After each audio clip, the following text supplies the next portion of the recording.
Mr. Utterson, the lawyer, was a man of a rugged countenance that was never lighted by a smile.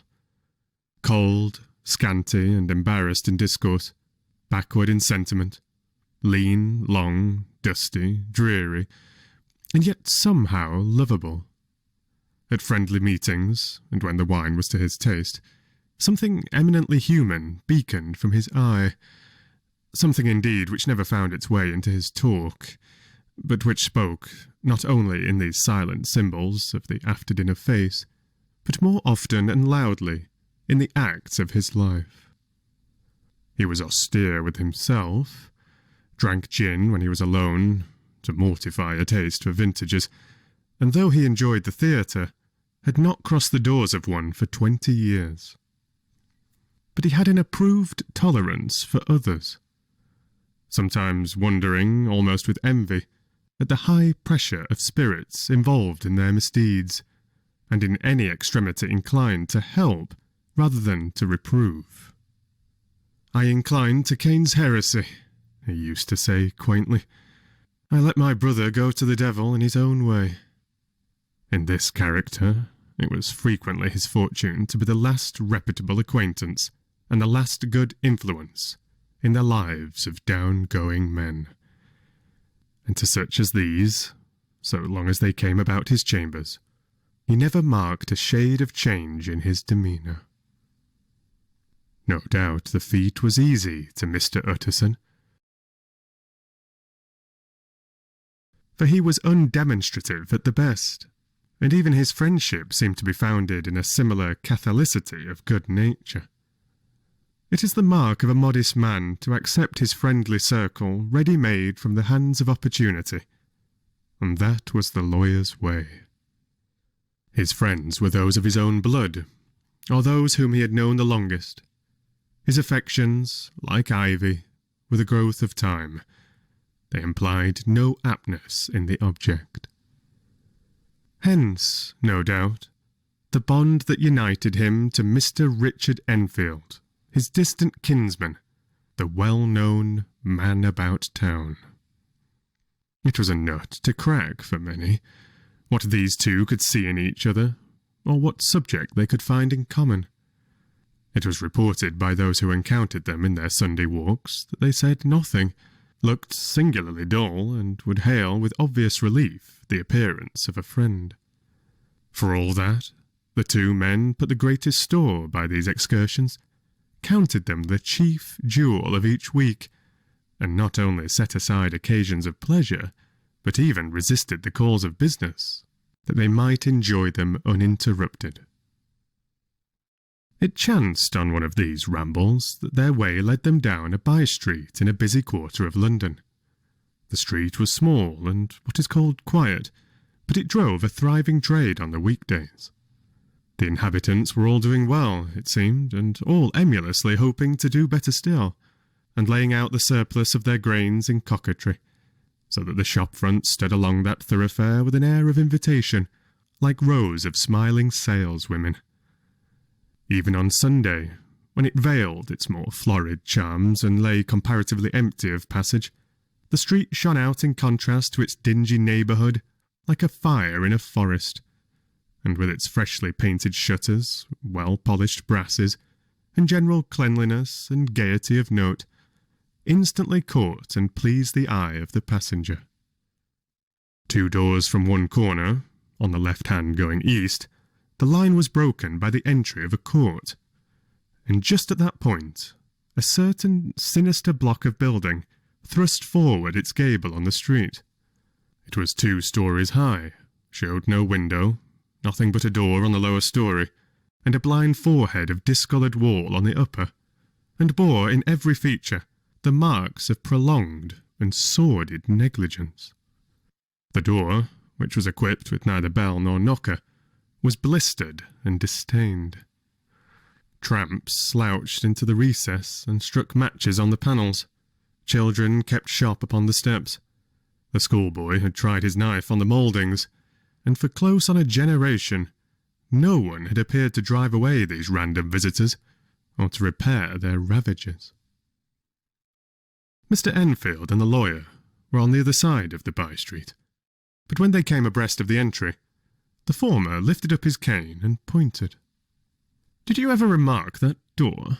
he asked, and when his companion had replied in the affirmative, "It is connected in my mind," added he, "with a very odd story." "Indeed," said Mr. Utterson with a slight change of voice. "And what was that?" "Well, it was this way," returned Mr. Enfield. "I was coming home from some place at the end of the world about 3 o'clock of a black winter morning, and my way lay through a part of town where there was literally nothing to be seen but lamps. Street after street, and all the folks asleep. Street after street, all lighted up as if for a procession, and all as empty as a church. Till at last I got into that state of mind when a man listens and listens and begins to long for the sight of a policeman. All at once I saw 2 figures. One a little man who was stumping along eastward at a good walk, and the other a girl of maybe 8 or 10 who was running as hard as she was able down a cross street. Well, sir, the 2 ran into one another naturally enough at the corner. And then came the horrible part of the thing, for the man trampled calmly over the child's body and left her screaming on the ground. It sounds nothing to hear, but it was hellish to see. It wasn't like a man. It was like some damned juggernaut. I gave a few halloa, took to my heels, collared my gentleman, and brought him back to where there was already quite a group about the screaming child. He was perfectly cool and made no resistance, but gave me one look so ugly that it brought out the sweat on me like running. The people who had turned out were the girl's own family, and pretty soon the doctor, for whom she had been sent, put in his appearance. Well, the child was not much the worse, more frightened, according to the sawbones, and there you might have supposed would be an end to it. But there was one curious circumstance. I had taken a loathing to my gentleman at first sight. So had the child's family, which was only natural. But the doctor's case was what struck me. He was the usual cut-and-dry apothecary, of no particular age and colour, with a strong Edinburgh accent and about as emotional as a bagpipe. Well, sir, he was like the rest of us. Every time he looked to the prisoner, I saw that Sawbones turn sick and white with the desire to kill him. I knew what was in his mind, just as he knew what was in mine. And killing being out of the question, we did the next best. We told the man we could and would make such a scandal out of this as should make his name stink from one end of London to the other. If he had any friends or any credit, we undertook that he should lose them. And all the time, as we were pitching it in red hot, we were keeping the women off him as best we could, for they were as wild as harpies. I never saw a circle of such hateful faces, and there was the man in the middle, with a kind of black sneering coolness. Frightened too, I could see that, but carrying it off, sir, really like Satan. "If you choose to make capital out of this accident," said he, "I am naturally helpless. No gentleman but wishes to avoid a scene," says he. "Name your figure." Well, we screwed him up to £100 for the child's family. He would have clearly liked to stick out, but there was something about the lot of us that meant mischief, and at last he struck. The next thing was to get the money. And where do you think he carried us but that place with the door? Whipped out a key, went in, and presently came back with a matter of £10 in gold and a cheque for the balance on Coots, drawn payable to bearer and signed with a name that I can't mention, though it's one of the points of my story, but it was a name, at least, very well known and often printed. The figure was stiff, but the signature was good for more than that if it was only genuine. I took the liberty of pointing out to my gentleman that the whole business looked apocryphal, and that a man does not, in real life, walk into a cellar door at 4 in the morning and come out with another man's cheque for close upon £100. But he was quite easy and sneering. "Set your mind at rest," says he. I will stay with you till the bank's open and cash the cheque myself." So we all set off, the doctor and the child's father, and our friend and myself, and passed the rest of the night in my chambers. And next day, when we had breakfasted, went in a body to the bank. I gave in the cheque myself, and said I had every reason to believe it was a forgery. Not a bit of it. The cheque was genuine. "Tut, tut," said Mr. Utterson. "I see you feel as I do," said Mr. Enfield. "Yes, it's a bad story. For my man was a fellow that nobody could have to do with. A really damnable man. And the person that drew the cheque is the very pink of the proprieties. Celebrated, too. And, what makes it worse, one of your fellows who do what they call good. Blackmail, I suppose. An honest man paying through the nose for some of the capers of his youth. Blackmail House is what I call the place with the door, in consequence. Though even that, you know, is far from explaining all," he added, and with the words fell into a vein of musing. From this he was recalled by Mr. Utterson, asking rather suddenly, "And you don't know if the drawer of the cheque lives there?" "A likely place, isn't it?" returned Mr. Enfield. "But I happen to have noticed his address. He lives in some square or other." "And you never asked about the place with the door?" said Mr. Utterson. "No, sir. I had a delicacy," was the reply. "I feel very strongly about putting questions. It partakes too much of the style of the Day of Judgment. You start a question, and it's like starting a stone. You sit quietly on the top of a hill, and away the stone goes, starting others, and presently some bland old bird, the last you would have thought of, is knocked on the head in his own back garden, and the family have to change their name. No, sir, I make it a rule of mine. The more it looks like Queer Street, the less I ask." "A very good rule, too," said the lawyer. "But I have studied the place for myself," continued Mr. Enfield. "It seems scarcely a house. There is no other door, and nobody goes in or out of that one but once in a great while the gentleman of my adventure.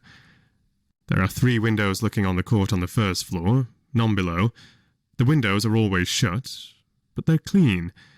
And then there is a chimney which is generally smoking. So somebody must live there.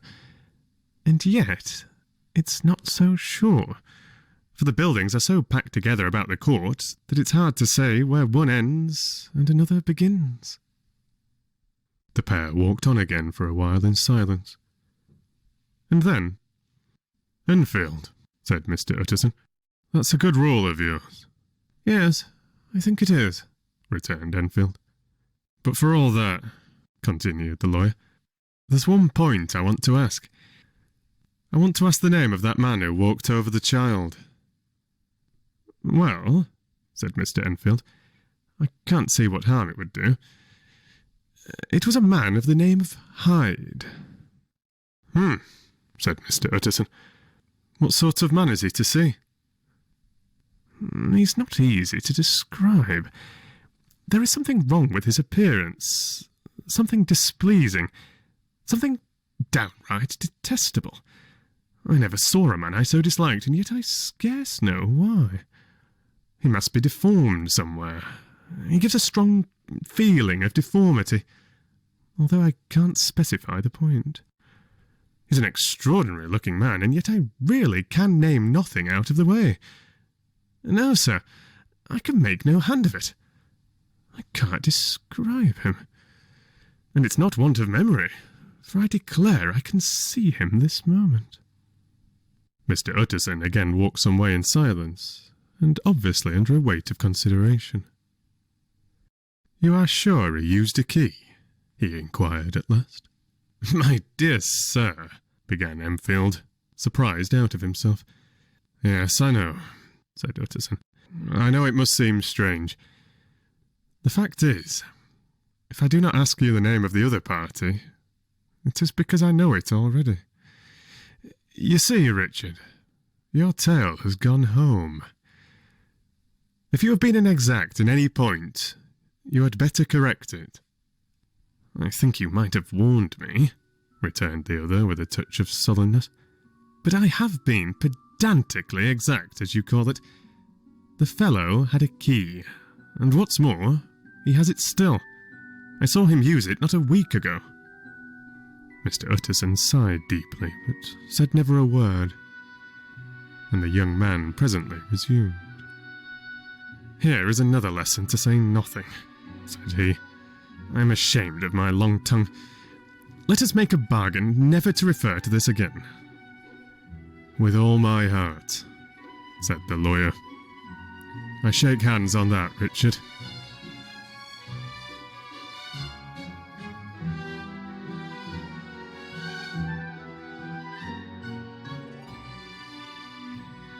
Chapter 2.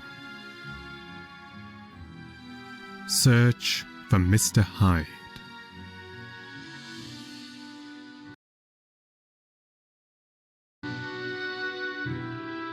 That evening, Mr. Utterson came home to his bachelor house in sombre spirits, and sat down to dinner without relish.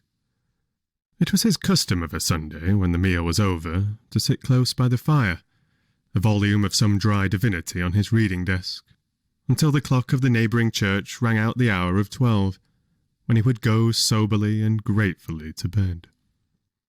On this night, however, as soon as the cloth was taken away, he took up a candle and went into his business room. There he opened his safe, took from the most private part of it a document endorsed on the envelope as Dr. Jekyll's will, and sat down with a clouded brow to study its contents. The will was holograph, for Mr. Utterson, though he took charge of it now that it was made, had refused to lend the least assistance in the making of it.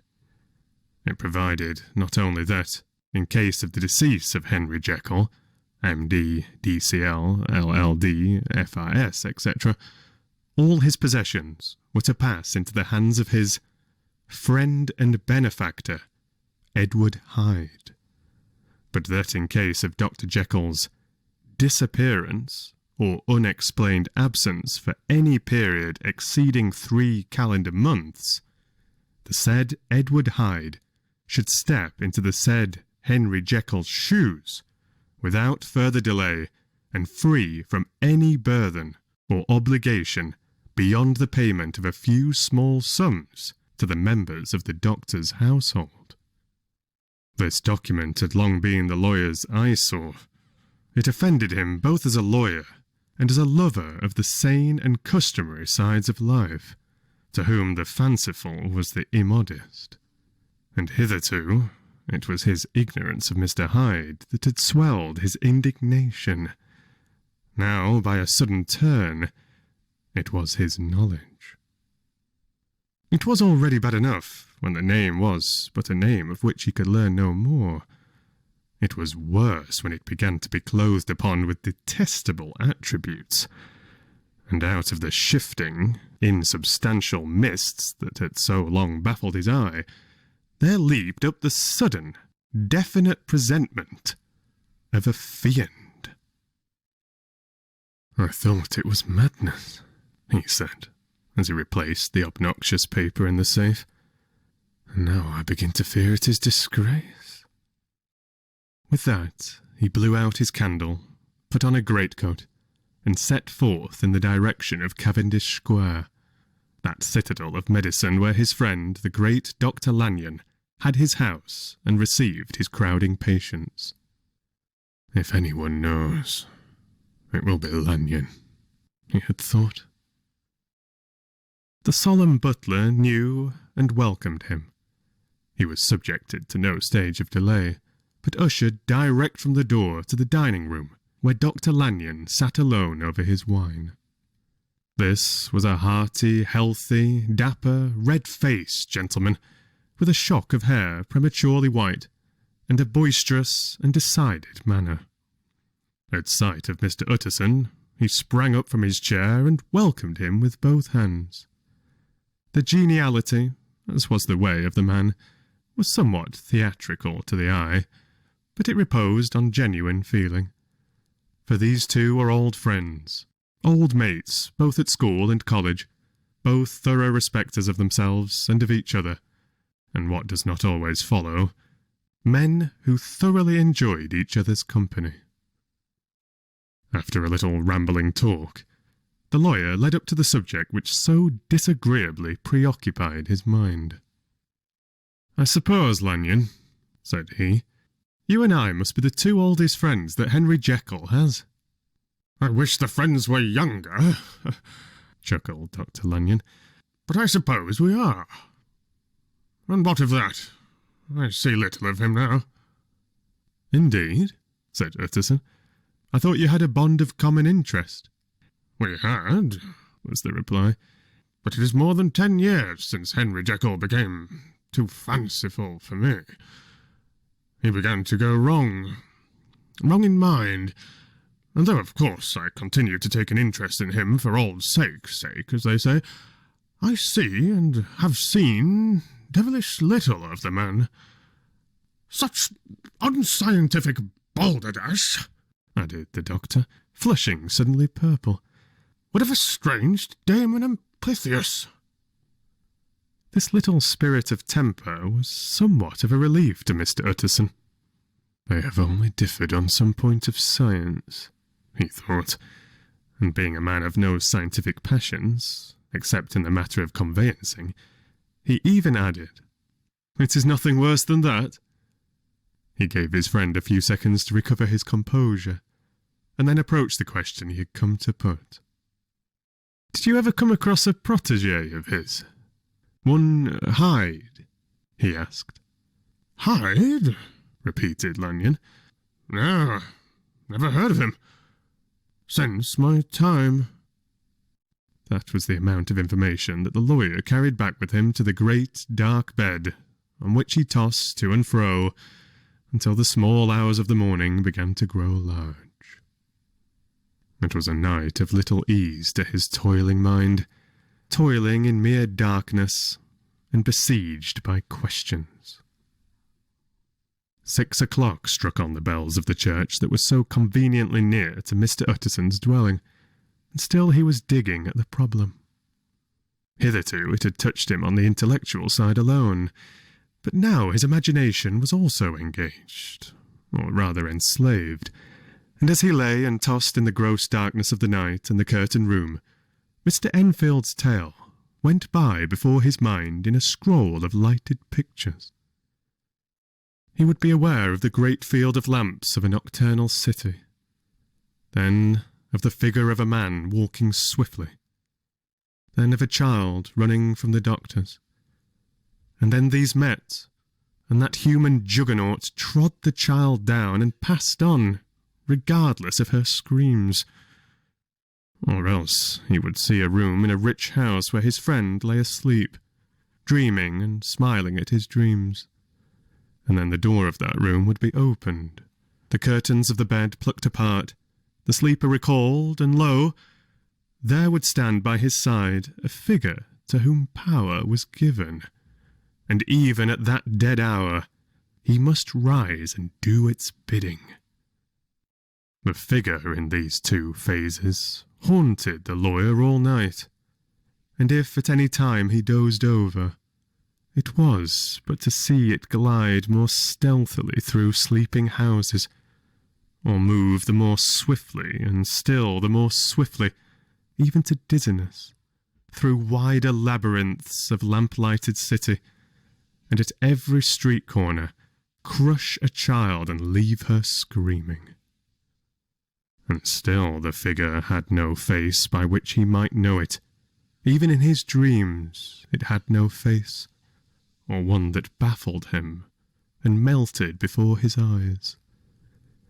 And thus it was that there sprang up and grew apace in the lawyer's mind a singularly strong, almost an inordinate, curiosity to behold the features of the real Mr. Hyde. If he could but once set eyes on him, he thought the mystery would lighten and perhaps roll altogether away, as was the habit of mysterious things when well examined. He might see a reason for his friend's strange preference or bondage, call it which you please, and even for the startling clause of the will. At least it would be a face worth seeing, the face of a man who was without bowels of mercy, a face which had but to show itself to raise up in the mind of the unimpressionable Enfield a spirit of enduring hatred. From that time forward, Mr. Utterson began to haunt the door in the by-street of shops. In the morning before office hours, at noon when business was plenty and time scarce, at night under the face of the fogged city moon, by all lights and at all hours of solitude or concourse, the lawyer was to be found on his chosen post. If he may be Mr. Hyde, he had thought, I shall be Mr. Seek. And at last his patience was rewarded.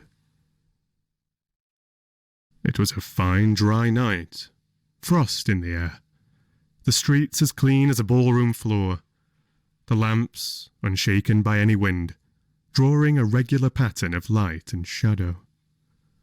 By 10 o'clock, when the shops were closed, the by-street was very solitary and, in spite of the low growl of London from all round, very silent. Small sounds carried far. Domestic sounds out of the houses were clearly audible on either side of the roadway, and the rumour of the approach of any passenger preceded him by a long time. Mr. Utterson had been some minutes at his post, when he was aware of an odd, light footstep drawing near. In the course of his nightly patrols, he had long grown accustomed to the quaint effect with which the footfalls of a single person, while he is still a great way off, suddenly spring out distinct from the vast hum and clatter of the city. Yet his attention had never before been so sharply and decisively arrested, and it was with a strong, superstitious prevision of success that he withdrew into the entry of the court. The steps drew swiftly nearer, and swelled out suddenly louder as they turned the end of the street. The lawyer, looking forth from the entry, could soon see what manner of man he had to deal with. He was small and very plainly dressed, and the look of him, even at that distance, went somehow strongly against the watcher's inclination. But he made straight for the door, crossing the roadway to save time, and as he came, he drew a key from his pocket, like one approaching home. Mr. Utterson stepped out and touched him on the shoulder as he passed. "Mr. Hyde, I think." Mr. Hyde shrank back with a hissing intake of the breath. But his fear was only momentary, and though he did not look the lawyer in the face, he answered coolly enough, "That is my name. What do you want?" "I see you are going in," returned the lawyer. "I'm an old friend of Dr. Jekyll's, Mr. Utterson of Gaunt Street. You must have heard of my name. And meeting you so conveniently, I thought you might admit me." "You will not find Dr. Jekyll. He is from home," replied Mr. Hyde, blowing in the key. And then suddenly, but still without looking up, "How did you know me?" he asked. "On your side," said Mr. Utterson. "Will you do me a favour?" "With pleasure," replied the other. "What shall it be?" "Will you let me see your face?" asked the lawyer.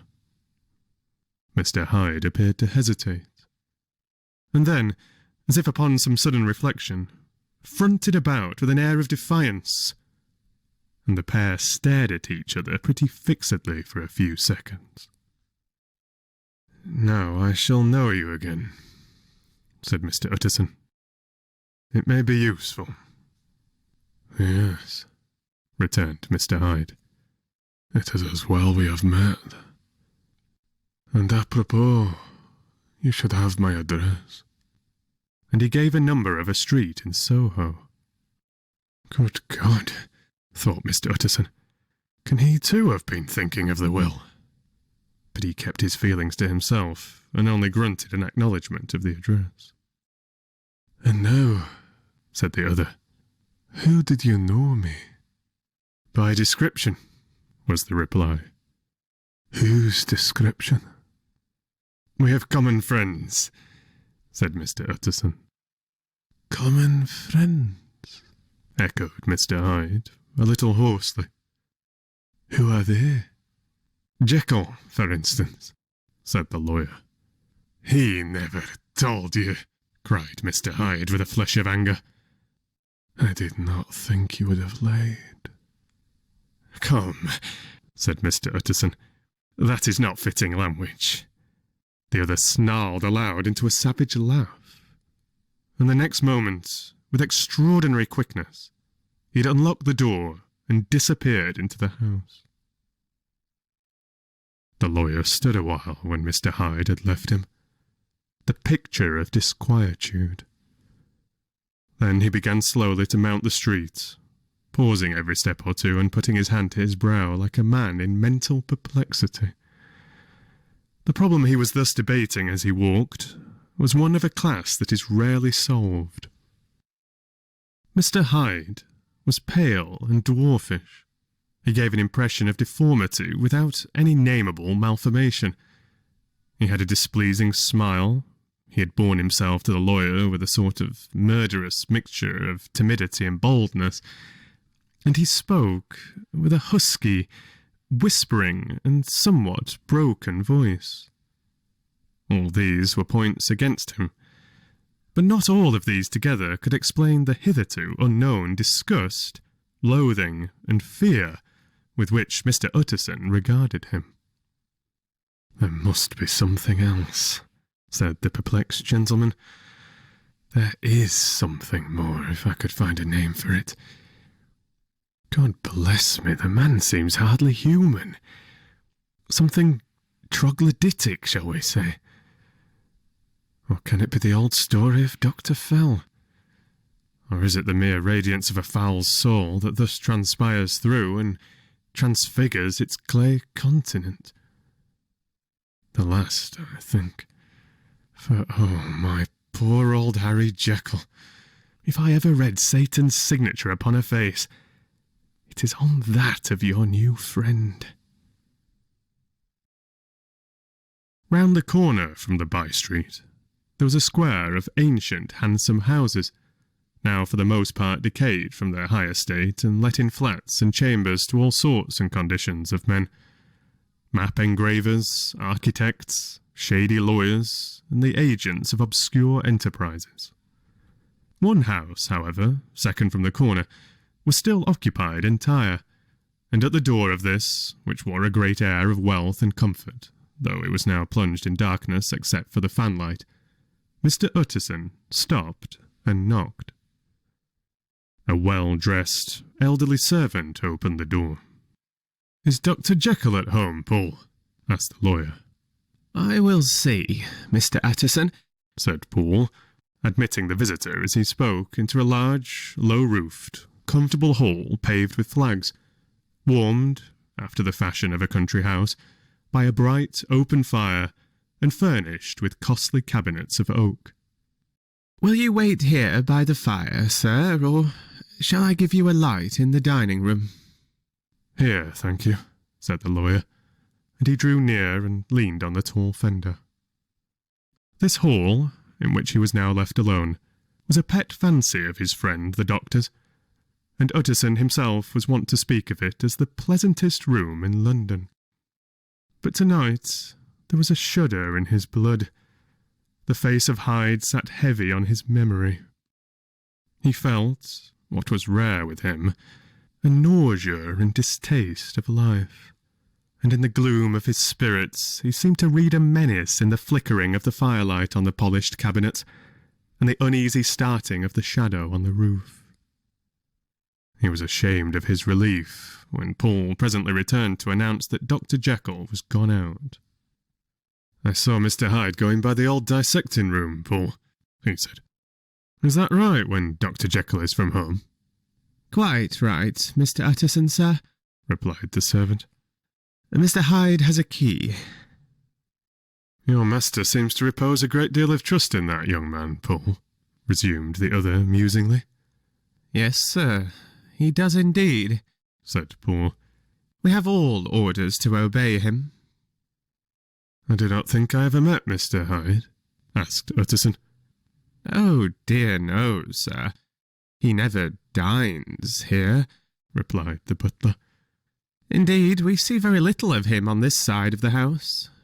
He mostly comes and goes by the laboratory. Well, good night, Paul. Good night, Mr. Utterson. And the lawyer set out homeward with a very heavy heart. Poor Harry Jekyll, he thought. My mind misgives me he is in deep waters. He was wild when he was young, a long while ago to be sure, but in the law of God there is no statute of limitations. Aye, it must be that, the ghost of some old sin, the cancer of some concealed disgrace. Punishment coming, pede claudo, years after memory has forgotten and self-love condoned the fault. And the lawyer, scared by the thought, brooded a while on his own past, groping in all the corners of memory, lest by some chance some jack-in-the-box of an old iniquity should leap to light there. His past was fairly blameless. Few men could read the rolls of their life with less apprehension. Yet he was humbled to the dust by the many ill things he had done, and raised up again into a sober and fearful gratitude by the many he had come so near to doing, yet avoided. And then, by return on his former subject, he conceived a spark of hope. This Master Hyde, if he were studied, thought he, must have secrets of his own. Black secrets, by the look of him. Secrets compared to which poor Jekyll's worst would be like sunshine. Things cannot continue as they are. It turns me cold to think of this creature stealing like a thief to Harry's bedside. Poor Harry! What a awakening! And the danger of it. For if this Hyde suspects the existence of the will, he may grow impatient to inherit. I must put my shoulders to the wheel. If Jekyll will but let me, he added. If Jekyll will only let me. For once more he saw before his mind's eye, as clear as transparency, the strange clauses of the will.